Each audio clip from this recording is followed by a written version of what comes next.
바치심으로써 거룩한 부활절 예배를 하나님께 드리겠습니다.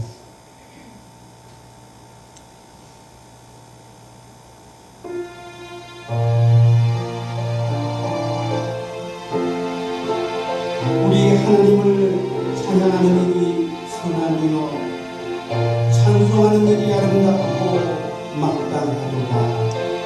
아멘.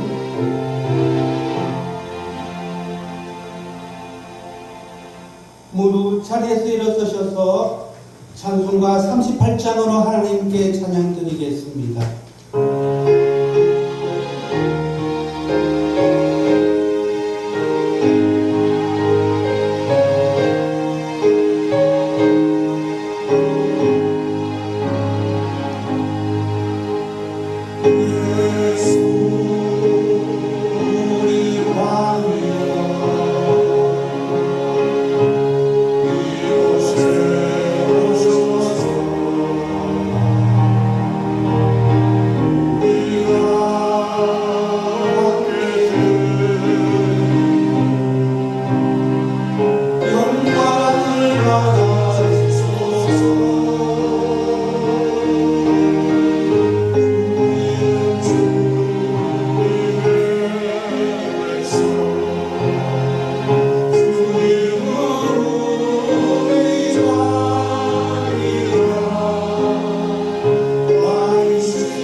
교동문 133번입니다.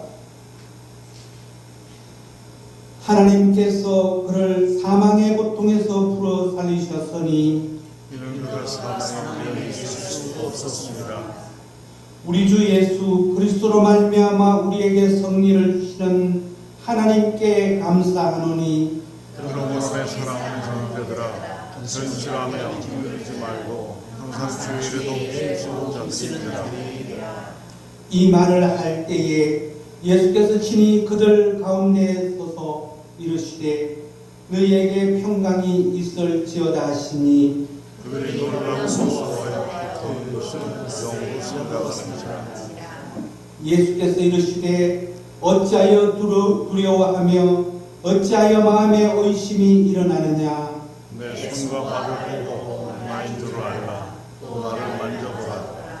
영은 살과 뼈가 있으되 너희 보는 바와 같이 나는 있느니라. 그러나 이제 그리스도께서 죽은 자 가운데서 다시 살아나사 잠자는 자들의 첫 열매가 되셨도다. 예수께서 이르시되 나는 부활이요 생명이니 나를 믿는 자는 죽어도 살겠고 무릇 살아서 나를 믿는 자는 영원히 죽지 아니하리니 이것을 내가 믿느냐. 이르되 주여 그러하리이다. 주는 그리스도시요 세상에 오시는 하나님의 아들이신 줄 내가 믿나이다. 아멘. 사도신경으로 신앙 고백 드리겠습니다. 전능하사 천지를 만드신 하나님 아버지를 내가 믿사오며 그 외아들 우리 주 예수 그리스도를 믿사오니 이는 성령으로 잉태하사 동정녀 마리아에게 나시고 본디오 빌라도에게 고난을 받으사 십자가에 못 박혀 죽으시고 장사한 지 사흘 만에 죽은 자 가운데서 다시 살아나시며 하늘에 오르사 전능하신 하나님 우편에 앉아 계시다가 저리로서 산자와 죽은 자를 심판하러 오시리라. 성령을 믿사오며 거룩한 공예와 성도가 서로 교통하는 것과 죄를 사하여 주시는 것과 몸이 다시 사는 것과 영원히 사는 것을 믿사옵나이다. 아멘.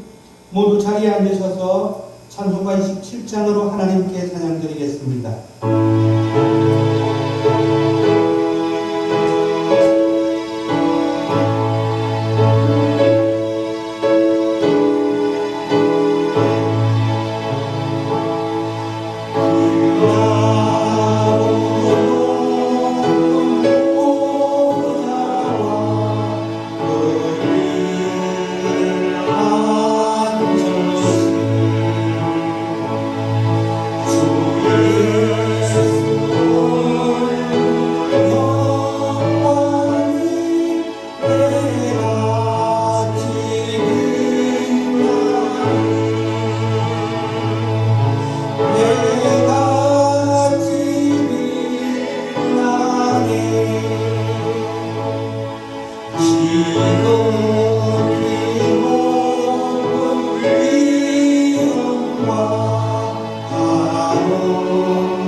홍주 목사님께서 기도해 주시겠습니다.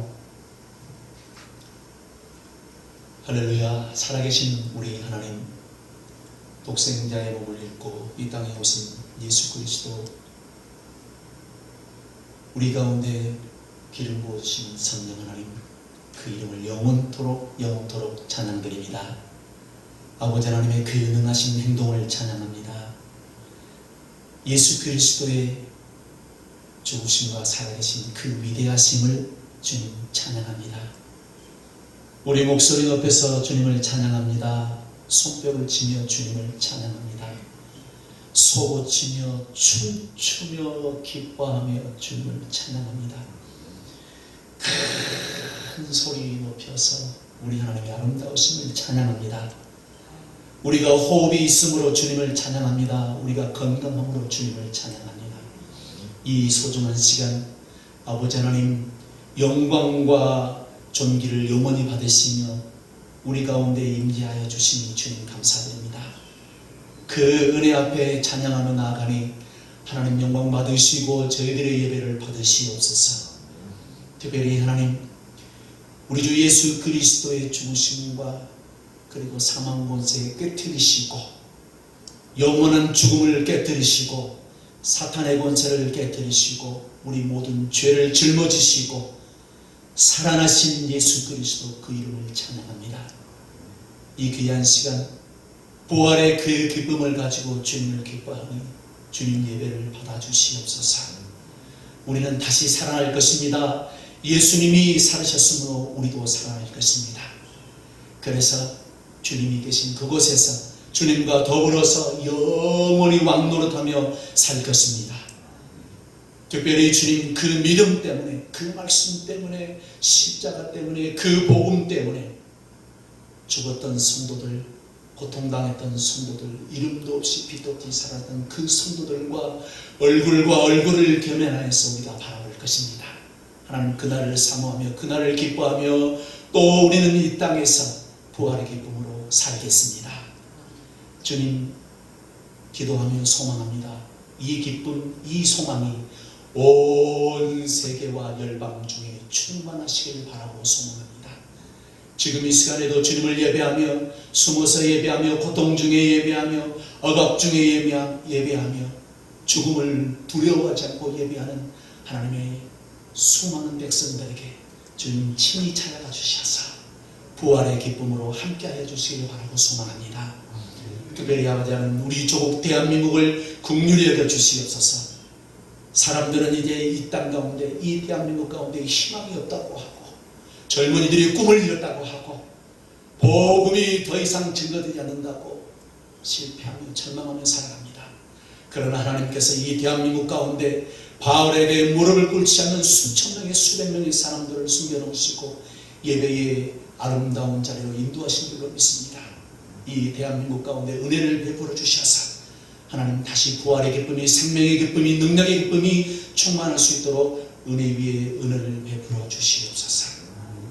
특별히 하나님 예배하는 이 그림산 교회 가운데 하나님께서 은혜 부어주시기를 바라고 소망합니다. 온 세계와 열방을 가슴에 품고 하나님 수많은 제자들을 키워내고 앞으로도 키워내갈 이 교회 가운데 하나님께서 큰 은혜 베푸시고 인도하여 주시옵소서. 하나님 특별히 몽골 땅을 바라봅니다.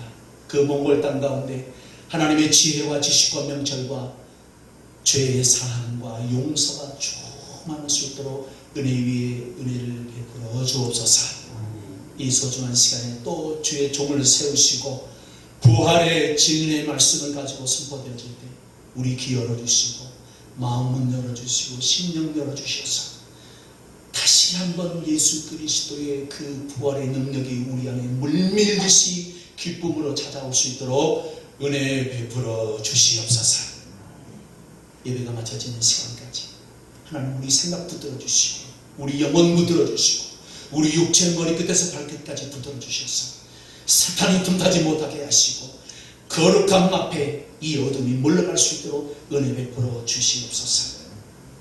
아픔으로 인하여서 고통으로 인하여서 드러낼 수 없는 말할 수 없는 마음의 심령의 고통으로 인하여서 괴로운 자들이 있다면 주님 치료해 주시고 찾아가 주시고 부활의 능력으로 임재하여 주시옵소서.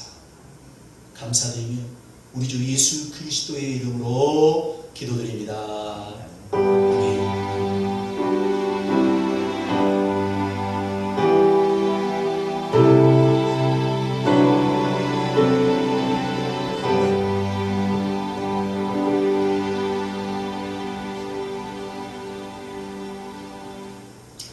오늘 하나님께서 저희들에게 주신 말씀은 마가복음 16장 1절에서 11절까지의 말씀이 되겠습니다.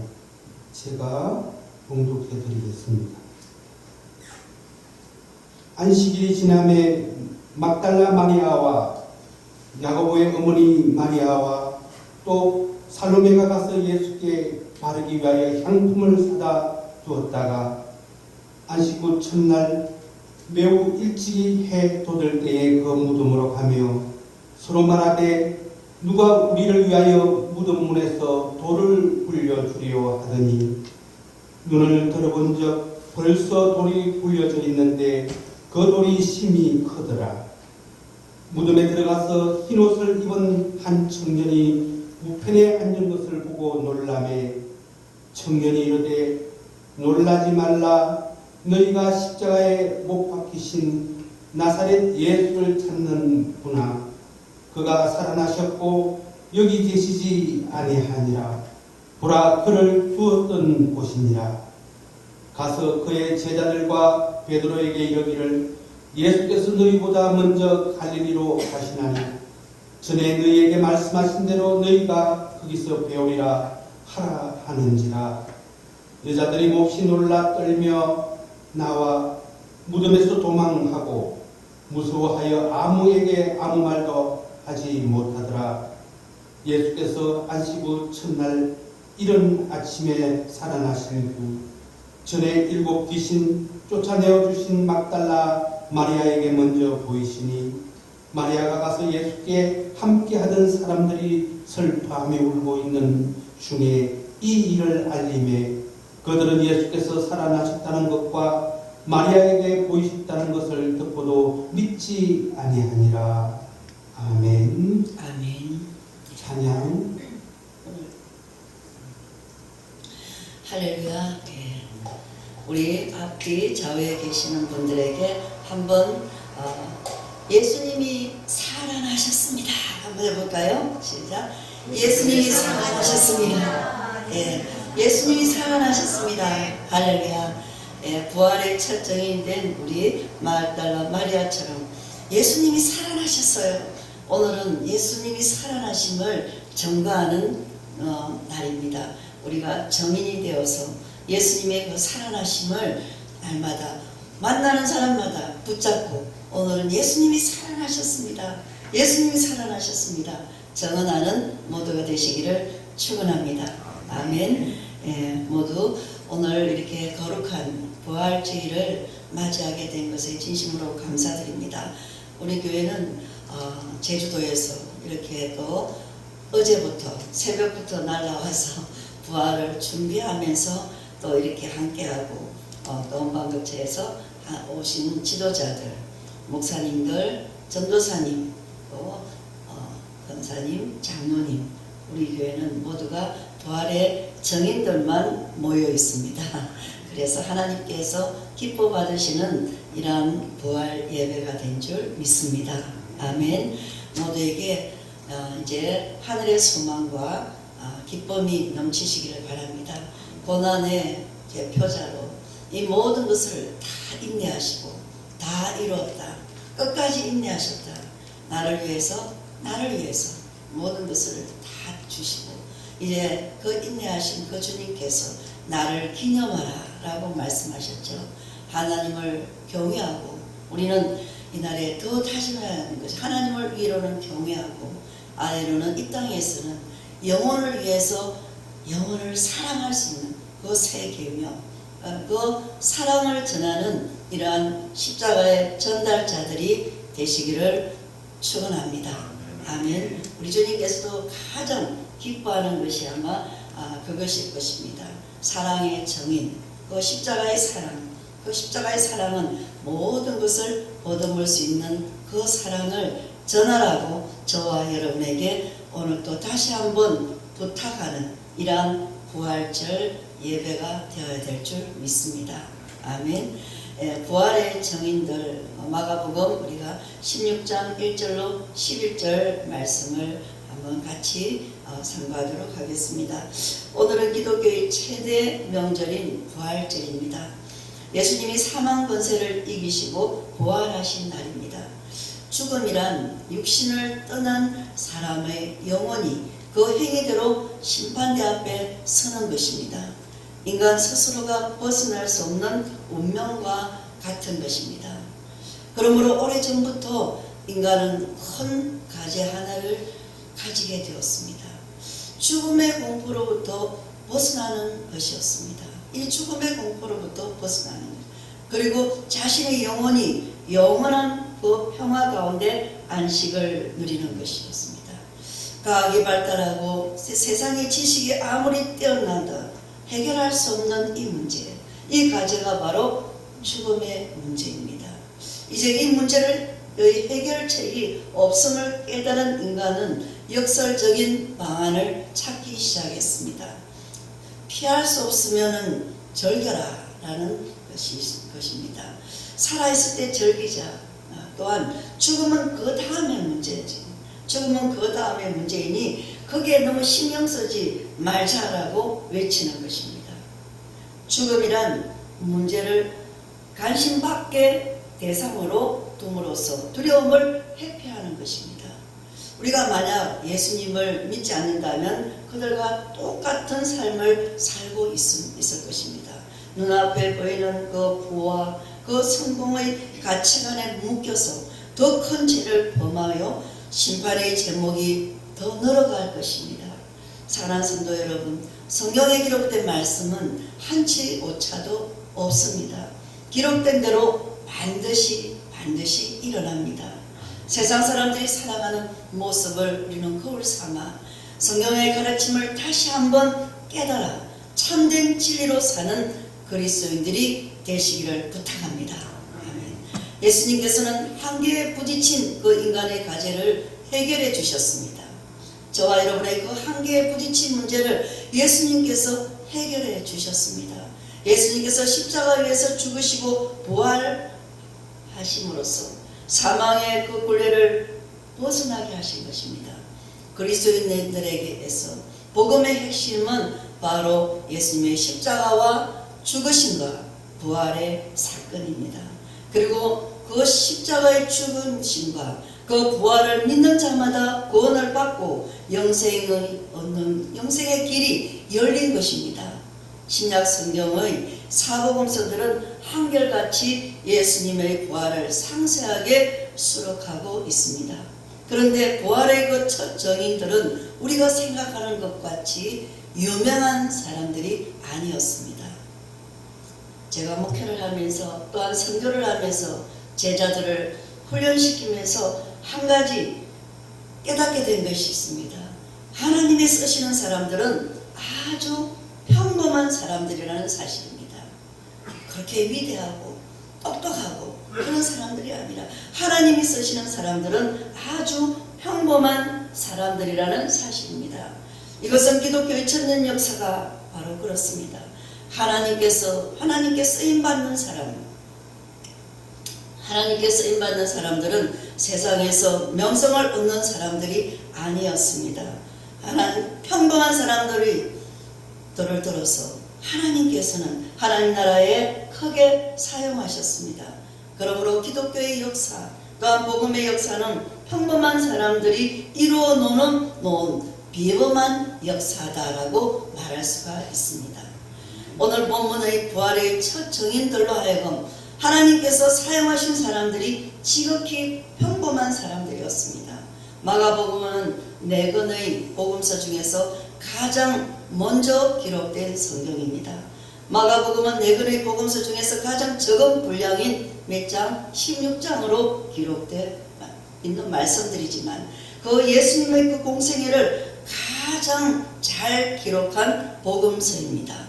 마가복음을 통해서 하나님께서 저와 여러분에게 알리시기를 원하는 것은 예수님은 하나님의 아들이시다라는 것입니다. 아멘. 예수님은 하나님의 아들이시다라는 것입니다. 그러므로 마가복음 1장은 하나님의 아들 예수 그리스도 복음의 시작이라 라고 말씀으로 시작하는 것입니다. 신약시대의 새로운 막이 시작된 것입니다. 구약시대 선지자들의 예언으로부터 열방을 향한 하나님의 구원 사역이 16장에 기록된 그리스도의 부활로 막을 올린 것입니다. 기독교는 부활의 종교입니다.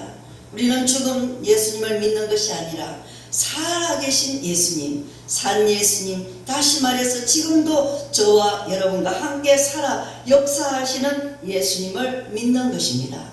아멘.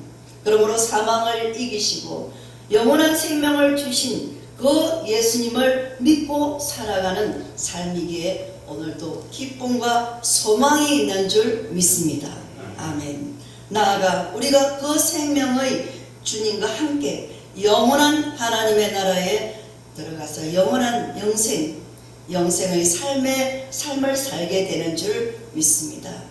그래서 주님께서 이 세상에서 부활하실 때 그 믿음, 그 소망을 주시기 위하여 부활의 몸을 친히 나타내 증거하셨습니다.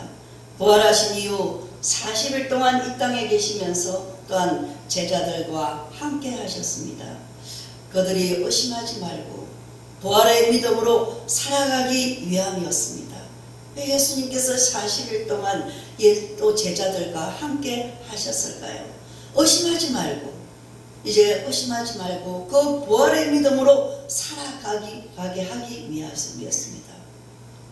예수님을 하나님의 아들로 믿고 다 함께 부활의 영광과 소망을 갖게 하기 위함이었습니다.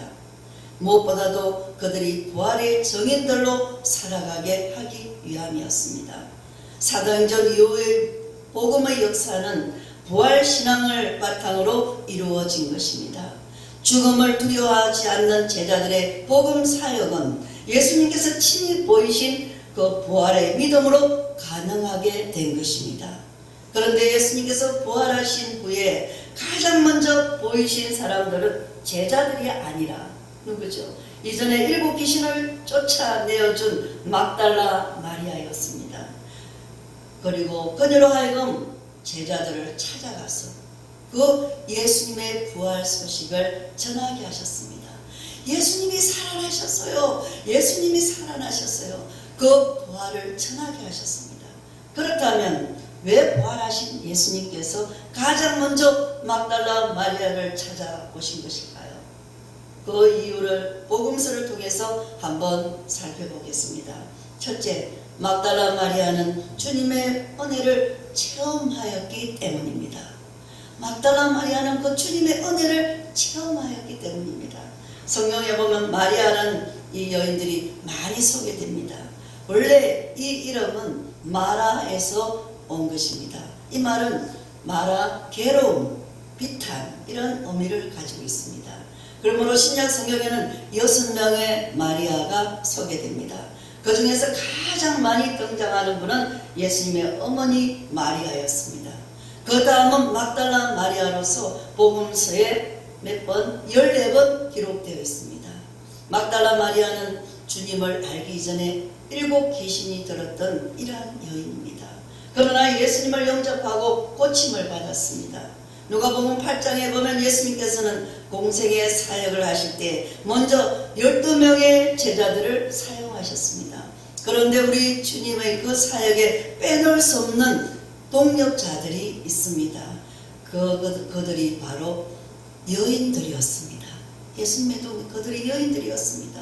누가복음 8장 2절로 3절에 보면 그 여인들에 대하여 다음과 같이 기록하고 있습니다. 또한 악기를 쫓아내신과 병고침을 받은 어떤 여자들은 7 귀신이 나간 막달라인이라 하는 마리아와 또 헤롯의 청지기 구사의 아내 요한나와 또 수산나와 다른 여러 여자가 함께하여 자기들의 소유로 저희를 섬기더라. 이렇게 기록해 있습니다. 그들이 자기 소유를 가지고 자기 소유와 자기 물질로 12 제자들을 도우면서 이 복음 사역을 위해서 함께 헌신했다는 사실을 소개하고 있습니다. 그들이 어떻게 그런 사역을 할 수가 있었을까요? 어떻게 그들이 그런 사역을 할 수 있었을까요? 주님의 은혜를 체험했기 때문입니다. 주님의 은혜를 체험했기 때문에 끊임없이 그런 사역을 할 수 있었습니다. 귀신이 들고 병마에 사로잡힌 그들의 인생은 고통과 멸시 그 자체였습니다. 절망으로 가득 차 있는 이러한 인생이었습니다. 세상으로부터 외면당하고 또한 천대받는 그들에게 예수님께서 소문을 내미셨습니다. 소문을 내미시고 귀신을 쫓아내어 주셨으며 병을 고쳐 주셨습니다. 그러하여 억눌렸던 그들의 그 영혼에 자유를 얻고 새 생명을 찾았습니다. 예수님의 놀라운 은혜를 마음 깊이 체험한 것입니다. 아멘. 이와 같이 주님의 은혜를 체험한 사람은 인생을 다르게 살 수 있습니다. 주님의 그 은혜를 체험한 사람은 다른 사람과 인생의 삶과 방향이 큰 변화가 일어납니다. 어떻게 그렇게 살 수 있을까? 이것은 바로 하나님의 은혜를 많이 체험했기 때문에 그렇게 살아갈 수가 있습니다. 우리의 인생의 기쁨은 오직 주님을 섬기는 데에 있다는 것을 잘 알기 때문입니다. 내가 지금 사는 것은, 하나님이 나를 살려주신 것은, 하나님께서 내가 이 땅에 살게 해주시고 지금 살아있는 것은 뭐죠? 주님을 섬기며 그 하나님의 하나신 그 일을 하기 위하여 저와 여러분을 이 땅에 두신 것입니다. 은혜를 체험한 막달라 마리아는 바로 그렇습니다. 일곱 귀신에게 사로잡혀서 고통의 나날이었습니다. 그는 말로 형용할 수 없는 이러한 천대를 받았고, 그러한 삶으로부터 예수님께 치유를 받았습니다. 받은 그녀는 예수님을 따라 그분을 위해 모든 정성을 쏟으며 헌신하는 삶을 살았습니다. 이번 몽골에 가서 집회하는 동안 한 가정에 폐암 환자가 있어서 그 가정은 아주 그야말로 쑥대밭이었습니다. 가장이 병마에 시달렸고 또 아이는 알 수 없는 희귀병에 걸려 있었습니다. 그런데 제가 샤인샤드에 갔을 때 제 제자, 첫 1호 제자가 암에 걸려서 정말 고통 가운데서 이제 한 달밖에 보장받는 시간이 없다라는 그러한 사형 선고를 받고 샤인샤드로 고향으로 돌아가려다가 한국에서 어떤 목사님이 오셔가지고 지금 집회를 하는데 춤을 추면서 말씀을 전하고 있다는 소식을 듣고 그냥 돌아가려다가 내가 한 달을 살더라도 그래 한번 춤을 춘다는데 하나님을 찬양하는데 가보자, 그렇게 와서 온 거예요. 와서 그는 그 자리에서 말씀을 듣기 시작했고 3일 동안 몰핀을 맞지 아니하고 말씀을 들었습니다. 말씀을 듣고 마지막 날에 안수를 받았어요. 그런데 그때 시원해지면서 고침을 받았습니다. 본인이 나와서 마이크를 잡았습니다. 할렐루야, 내가 내 암이 나았습니다 하면서 간증을 하기 시작했습니다. 또 한 사람은 내 신학생인데 내 암에 걸렸어요. 그런데 그 신학생도 뛰어나와서 지금 성령이 임해서 내 뇌를 절개를 하셨습니다. 그래서 내가 지금 고침을 받았습니다.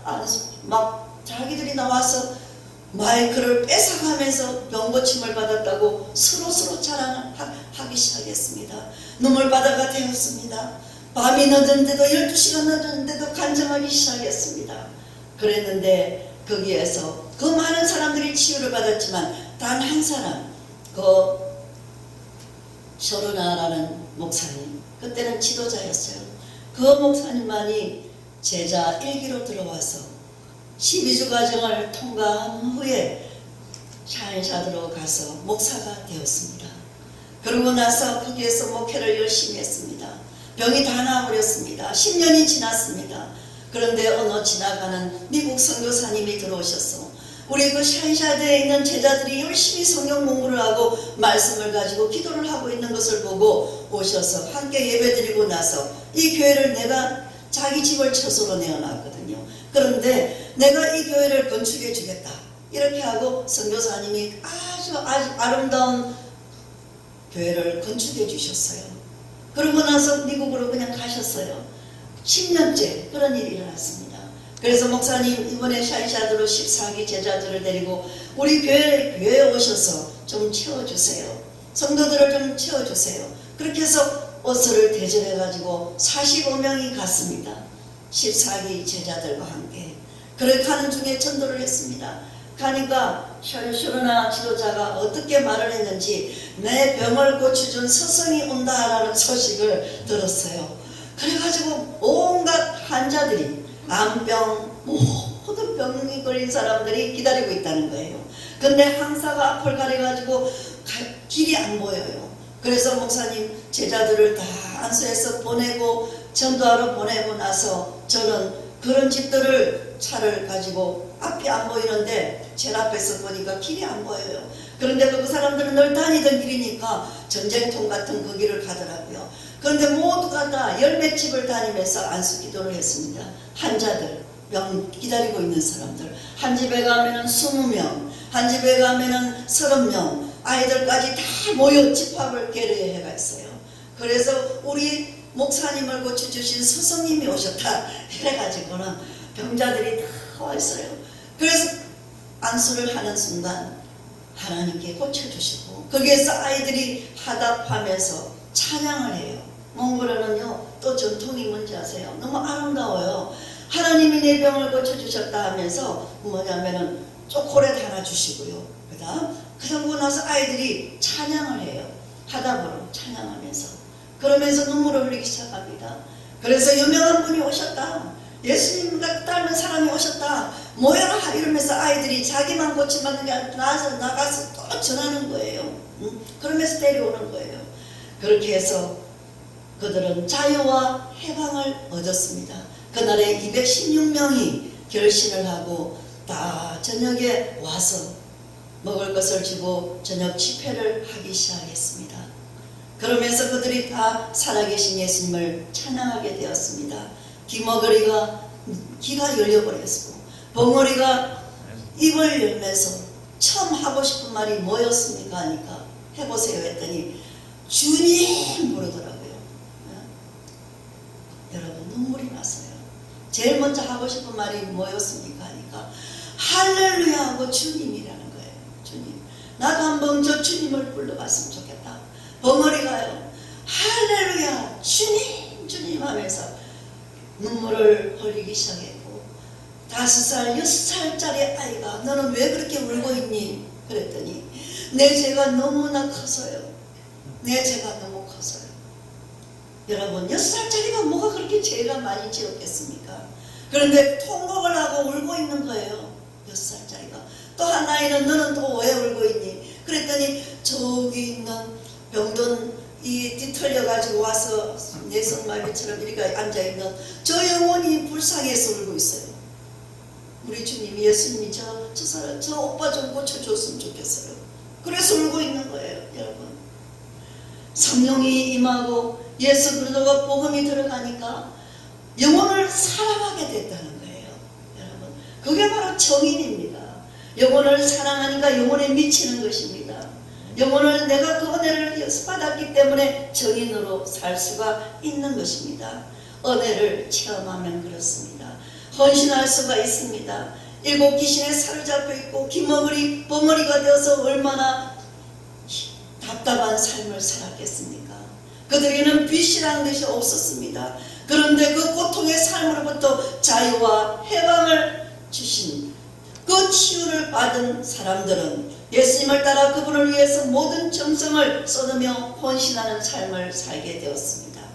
많은 병자를 고쳤습니다. 하루에도 많은 100몇십 명씩 안수를 했지만 정말 그 은혜를 알고 그 길을 가는 사람들은 드물더라는 것입니다. 왜? 그 목회의 길을 가면서 정말 한결같이 그렇게 살아갈 수 있는 것은 은혜로 받았기 때문입니다. 은혜를 아는 사람은 다릅니다. 삶이 달라지는 것입니다. 예수님 생전에는 모든 소유를 털어서 막달라 마리아는 섬겼습니다.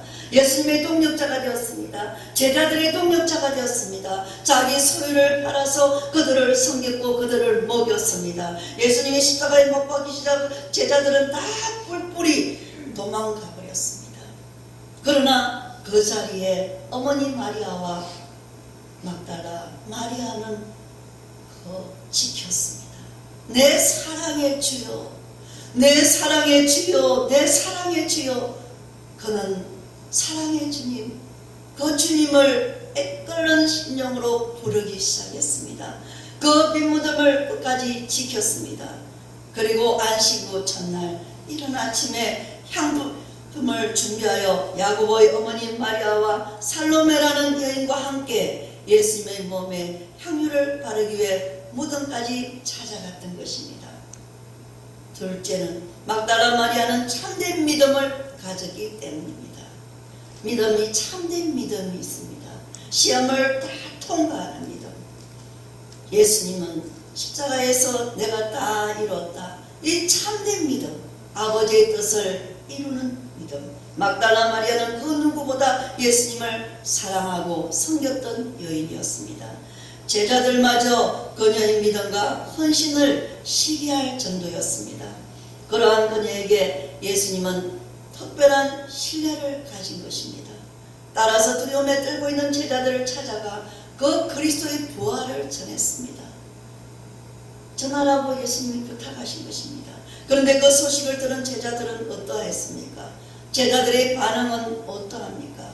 본문 마가복음 16장 11절에 이렇게 말씀하고 있습니다. 그들은 예수께서 살아나셨다는 것과 마리아에게 보이셨다는 것을 듣고도 믿지 아니하니라.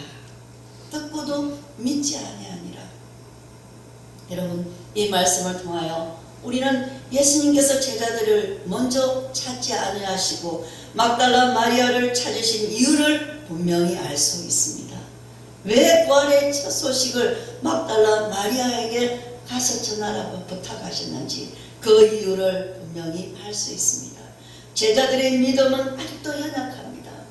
제자들의 믿음은 아직도 연약하여서 막달라 마리아의 믿음을 따라가지 못했다는 것입니다.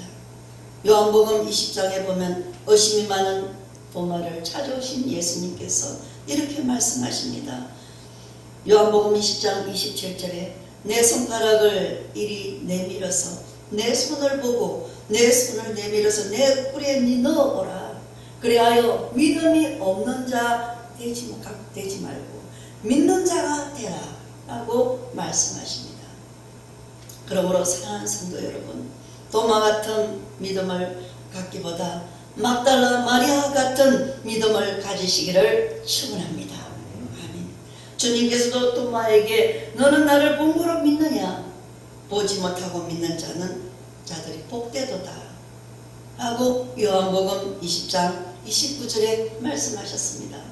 부활하신 예수님께서는 우리로 하여금 성경에 기록된 대로 그리스도의 부활을 믿는 신자가 되기를 간절히 바라고 계십니다.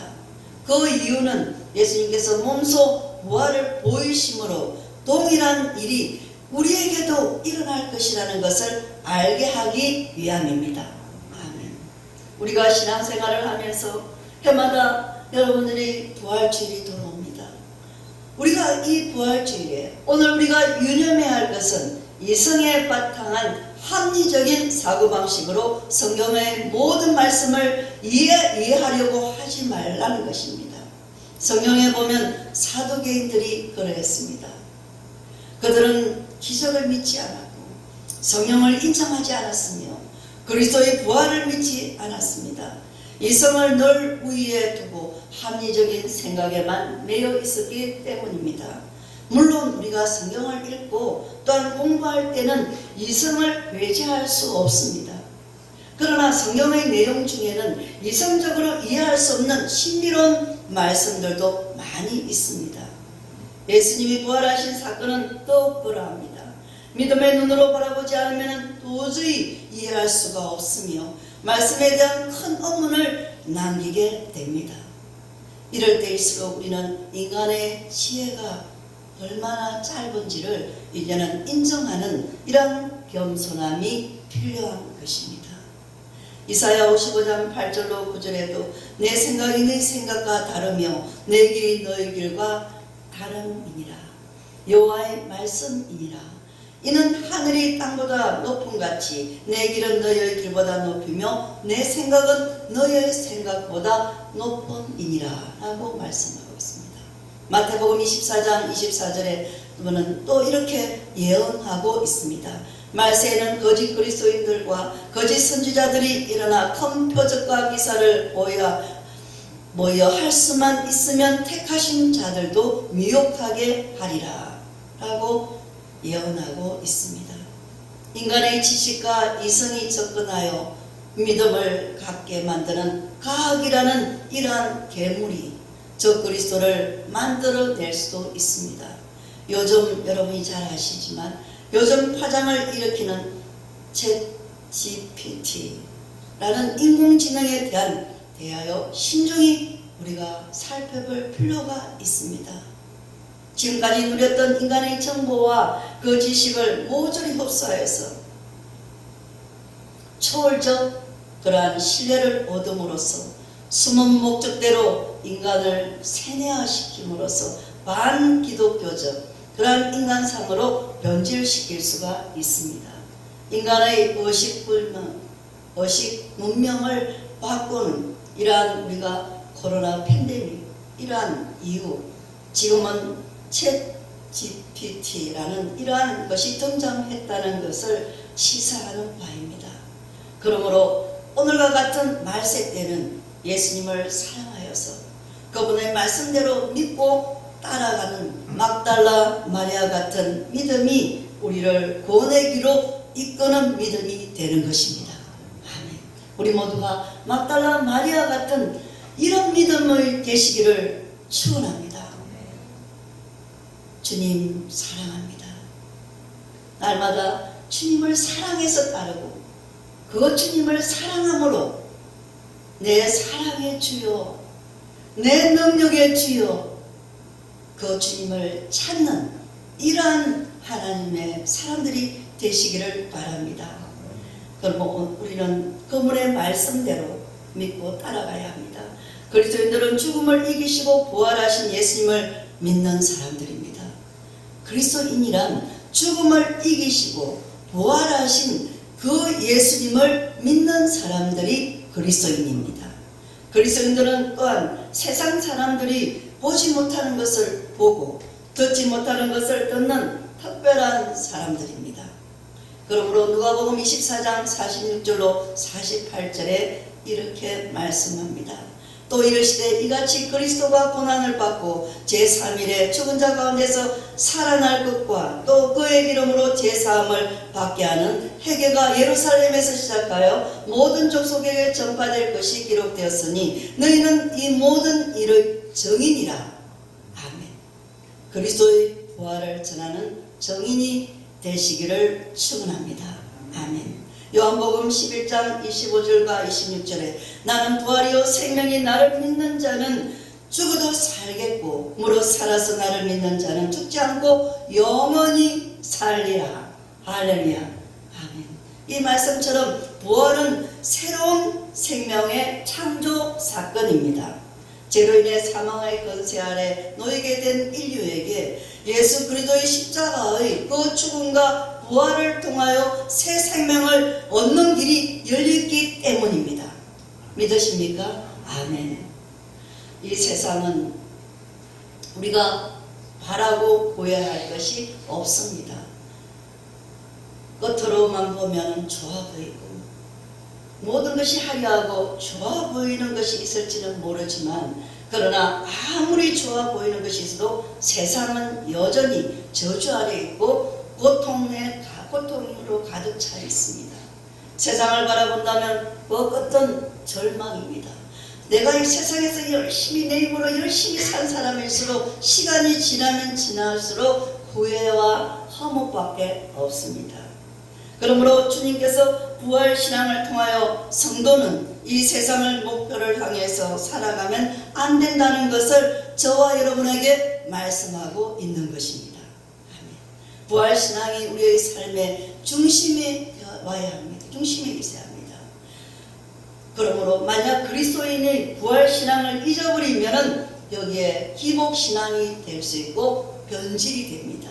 이 땅의 것을 구하고 이 땅의 것이 만족하는 이러한 사람으로 늘 계산된 이러한 믿음, 이거는 뭐냐입니까?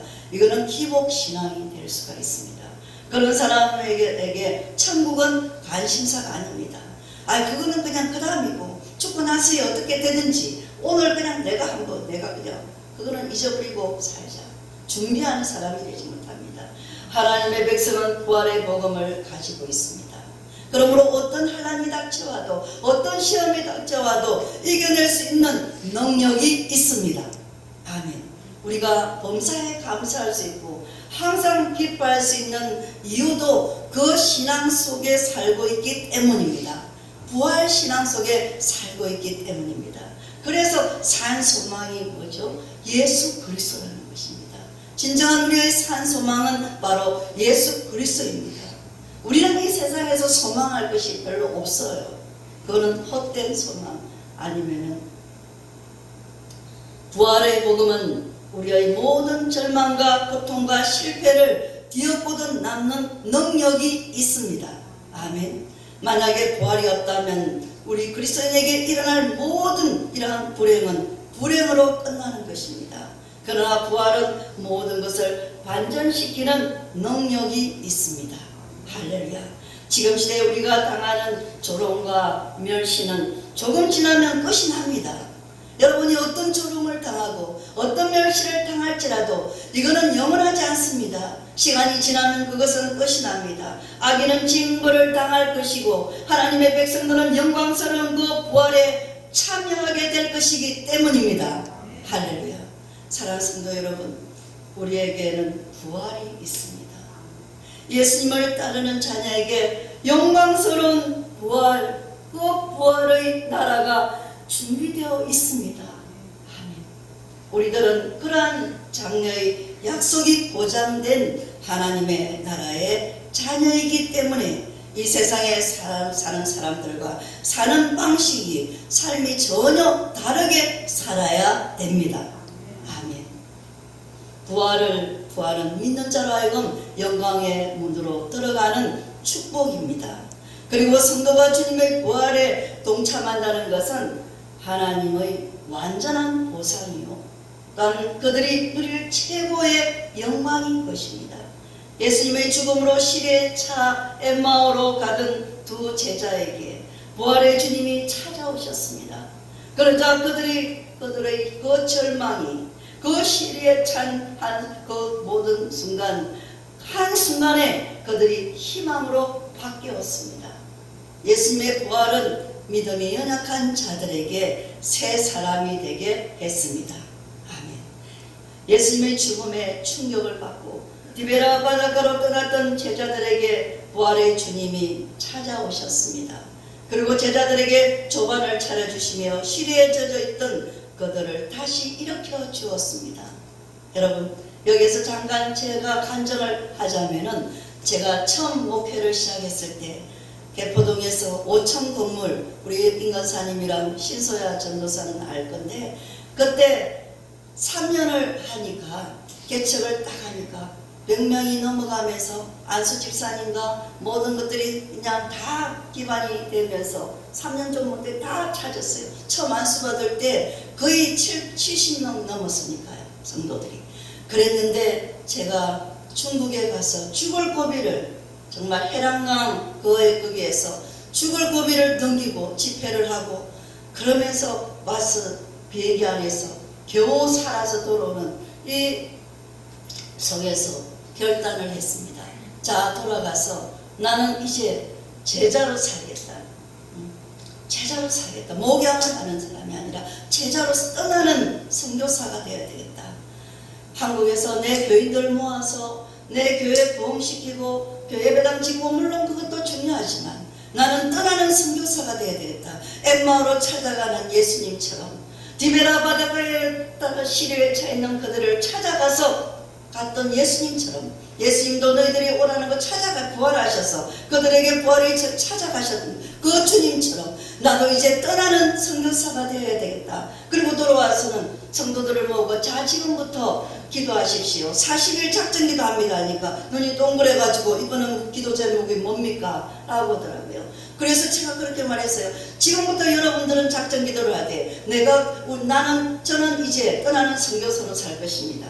그러므로 여러분들이 코이노이아 교제를 원한다면 교제를 잘하는 이러한 강남의 교회가 많습니다. 또 여러분들이 성경 공부를 원하신다면 공부를 잘 가르치는 신학적으로 잘 정료된 이러한 목회자들이 하는 교회들이 있습니다. 저는 이제 떠나가서 예수님이 사셨어요. 예수님이 살아나셨어요. 예수를 믿으세요. 저는 전해야 됩니다. 그러므로 저를 따라올 사람은 이것을 일을 할 사람만 따라오시고, 아직까지 또 돌봐야 되고 목양이 필요하고 또 교제도 필요하고, 이런 사람들은 각자의 이단만 가지 말고 다 찾아가십시오.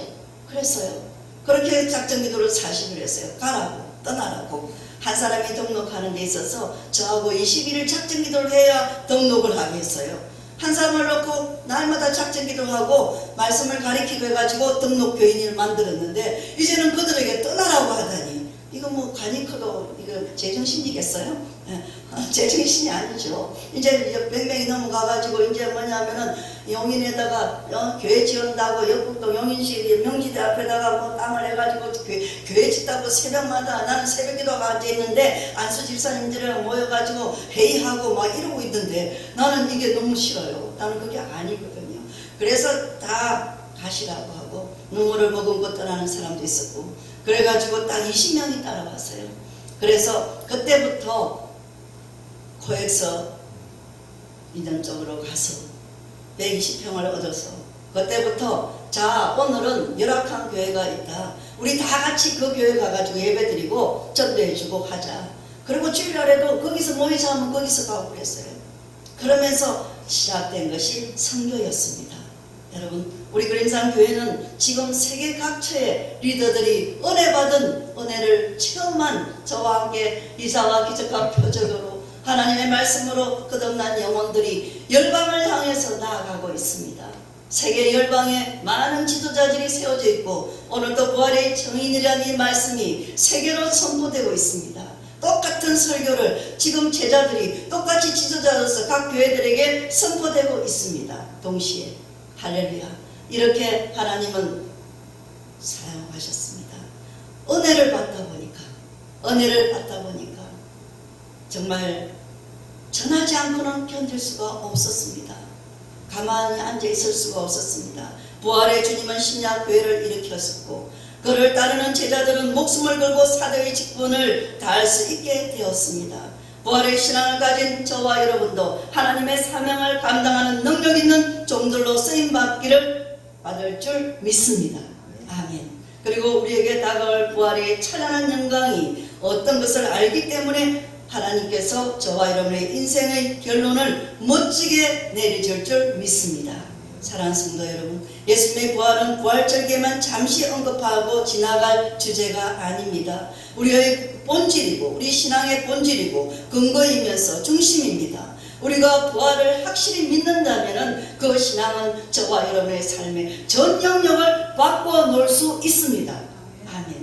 예수님의 죽음에서 예수님은 죽음에서 부활하심으로 사망의 권세를 이기셨습니다. 그리고 바울은 고린도전서 15장 55절에 사망아 너희 승리가 어디 있느냐 사망아 내가 쏟는 것이 어디 있느냐라고 외칩니다. 그리스도의 부활이 사망의 권세를 대적할 수 있는 힘을 주며 우리로 하여금 능력 있는 사명자들이 될 수 있도록 보증하여 줍니다. 위대한 반전의 역사입니다. 생명의 힘이 사망의 힘을 누르고 있다는 것입니다. 사망의 권세를 이긴 그 부활의 신앙을 사도 바울은 고린도전서 15장에서 상세하게 기록하고 있습니다. 예수님께서 부활하셨다는 것은 두 가지 증거를 우리들에게 보여주고 있습니다. 그 첫 번째는 그 일을 행하신 하나님께서 실제로 존재하심을 보여주는 것입니다. 예수님께서는 자신이 하나님의 아들이심을 말씀하셨으며 또한 자신을 본 자는 누구든지 아버지를 본 것이라고 말씀하셨습니다. 그리스도의 부활은 하나님의 존재하심에 대한 증거입니다. 그리고 두 번째는 그리스도의 부활은 영생에 대한 증거입니다. 부활하신 예수님은 죽음이 끝이 아니라는 것을 저와 여러분에게 보여줍니다.